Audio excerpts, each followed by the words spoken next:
Hi friends, welcome to another videos Bigg Boss season 100. ಇವತ್ತಿನ ಈ ಒಂದು ಪ್ರೋಮೋ ಇಲ್ಲಿ ಶುಕ್ರವಾರ ಎಪಿಸೋಡ್ ಮುಗಿದಿದೆ. ಇಲ್ಲಿ ಸಂಡೇ ಎಪಿಸೋಡ್ ಶುಕ್ರವಾರನೇ ಮುಗಿದಿದೆ. ಇಲ್ಲಿ ರಾಶಿಕಾ ಅವರು ಬಿಗ್ ಬಾಸ್ ಮನೆಯಿಂದ ಹೊರಗೆ ಹೋಗಿದ್ದಾರೆ. ಇಲ್ಲಿ ರಾಶಿಕಾ ಅವರು ಬಿಗ್ ಬಾಸ್ ಮನೆಯಿಂದ ಹೊರಗೆ ಬಂದಿದ್ದಾರೆ. ಎಲ್ಲರಿಗೂ ಇದು ಬೇಜಾರಾಗುವ ಸಂಗತಿ, ಹೌದಾ? ಯಾಕಂತಂದರೆ ಟಫ್ ಕ್ಯಾಂಡಿಡೇಟ್ ಅನ್ನೇ ಅವರು ಬಿಗ್ ಬಾಸ್ ಮನೆಯಿಂದ ಹೊರಗಡೆ ಹಾಕಿದ್ದಾರೆ. ಅಂಥದ್ದು ಇಲ್ಲಿ ಕಾವ್ಯ ಅವರು ಹೊರಗಡೆ ಹೋಗೋದಿತ್ತು, ಮತ್ತು ಧ್ರುವಂತ ಅವರು ಹೊರಗಡೆ ಹೋಗೋದಿತ್ತು, ಅಲ್ವಾ? ಅವರು ಕಾವ್ಯ ಅವರು ರಾಶಿಕಾಗಿಂತ ಕಂಪೇರ್ ಮಾಡಿದರೆ ಕಾವ್ಯ ಅವರು ಬಿಗ್ ಬಾಸ್ ಮನೆಯಲ್ಲಿ ಏನೂ ಅಲ್ಲ.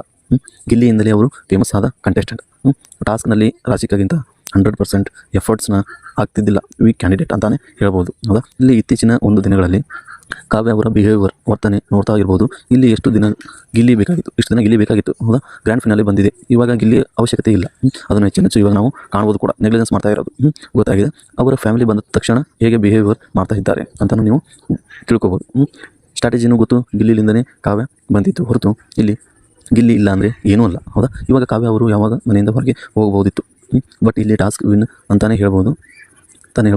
ಇಲ್ಲಿ ಅನ್ಯಾಯ ಆಗಿದೆ, ಮೋಸ ಆಗಿದೆ. ಬಿಗ್ ಬಾಸ್ ಮನೆಯವರು ತುಂಬ ಮೋಸ ಮಾಡಿಬಿಟ್ಟು ರಾಶಿಕಾ ಟಫ್ ಕ್ಯಾಂಡಿಡೇಟ್, ಎಲ್ಲ ಒಂದು ಕಂಟೆಸ್ಟೆಂಟ್ಗಿಂತನೂ ಅವರು ಎಫೆಕ್ಟ್ ಆಗಿ ಟಫ್ ಕ್ಯಾಂಡಿಡೇಟ್ ಅಂತಲೇ ಇದ್ದಂಥ ಒಂದು ರಾಶಿಕಾ ಶೆಟ್ಟಿ ಅವರು ಯಾಕೆ ಬಿಗ್ ಬಾಸ್ ಮನೆಯಿಂದ ಇಂದು ಹೊರಗೆ ಬಂದರು? ಅಸಲಿ ಕಾರಣ ಏನು? ಬಿಗ್ ಬಾಸ್ ಅವರು ಯಾರು ಒಂದು ಟಫ್ ಕ್ಯಾಂಡಿಡೇಟ್ ಇದ್ದಂಥ ಒಂದು ಕಂಟೆಸ್ಟೆಂಟನ್ನು ಹೊರಗೆ ಹಾಕ್ತಾ ಇದ್ದಾರೆ. ಈ ಒಂದು ಬಿಗ್ ಬಾಸ್ ಶೋ ಇವಾಗ ಅನ್ಯಾಯ ಫೇವರಿಸಮ್ ಮಾಡ್ತಾ ಇದ್ದಾರೆ ಅಂತ ಅನಿಸ್ತಾ ಇದೆ. ಯಾಕಂದರೆ ಧ್ರುವಂತ್ ಹಾಗೂ ಕಾವ್ಯ ಅವರು ಈ ಒಂದು ಕಂಟೆಸ್ಟೆಂಟ್ ವೀಕ್ ಕ್ಯಾಂಡಿಡೇಟ್ ಅಂತಲೇ ಹೇಳ್ಬೋದು. ಕಾವ್ಯ ಈ ಒಂದು ಮನೆಯಲ್ಲಿ ಏನೂ ಮಾಡ್ತಿಲ್ಲ, ರಾಶಿಕಾ ಕಂಪೇರ್ ಮಾಡಿದರೆ ವೀಕ್ ಕ್ಯಾಂಡಿಡೇಟ್ ಅಂತಲೇ ಹೇಳ್ಬೋದು, ಹೌದಾ?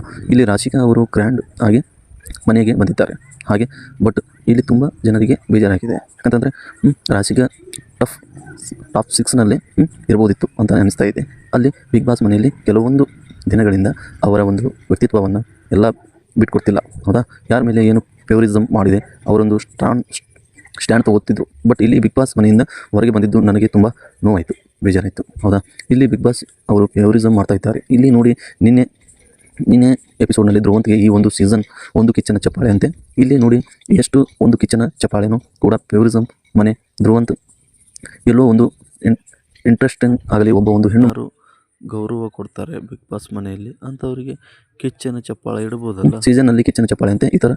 ಈ ಥರ ಬಿಗ್ ಬಾಸ್ ಅವರು ಇವಾಗ ಇತ್ತೀಚಿನ ಒಂದು ದಿನಗಳಲ್ಲಿ TRP ಯಾರಿಗೆ ಇರುತ್ತೋ ಅವರಿಗೆ ಬಿಟ್ಟು TRPಗೋಸ್ಕರ ಮಾತ್ರ ಯೂಸ್ ಮಾಡಿಕೊಂಡು ಅವರು ಯಾರಿಗೆ ಇಷ್ಟ, ಯಾರು ಕಂಟೆಸ್ಟೆಂಟ್ ಇಷ್ಟ ಅಂತ ಅವರನ್ನು ಸೇವ್ ಮಾಡ್ತಾ ಬಂದಿದ್ದಾರೆ ಅಂತಲೇ ಹೇಳ್ಬೋದು, ಅನ್ನಿಸ್ತಾ ಇದೆ.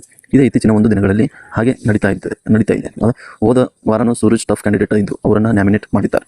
ಇವಾಗ ರಾಶಿಕಾನು ನ್ಯಾಮಿನೇಟ್ ಮಾಡಿದ್ದಾರೆ. ಈ ಒಂದು ಅನಿಸಿಕೆ ರಾಶಿಕಾ ಮನೆಯಿಂದ ಹೊರಗೆ ಹೋಗಿದ್ದು ನಿಮಗೆ ಸರಿ ಅನಿಸಿದೆಯಾ, ತಪ್ಪು ಅನಿಸಿದೆಯಾ ಅಂತಂದು ಕಾಮೆಂಟ್ ಮೂಲಕ ತಿಳಿಸಿ. ಈ ವಿಡಿಯೋ ಇಷ್ಟ ಆದರೆ ಲೈಕ್ ಮಾಡಿ, ಶೇರ್ ಮಾಡಿ, ಹಾಗೆ ಬೆಲ್ ಐಕನ್ ಅನ್ನು ಒತ್ತಿ, ಹಾಗೆ ಸಬ್ಸ್ಕ್ರೈಬನ್ನು ಮಾಡ್ಕೊಳ್ಳಿ. ಸಿಗೋಣ ನೆಕ್ಸ್ಟ್ ವಿಡಿಯೋಲ್ಲಿ.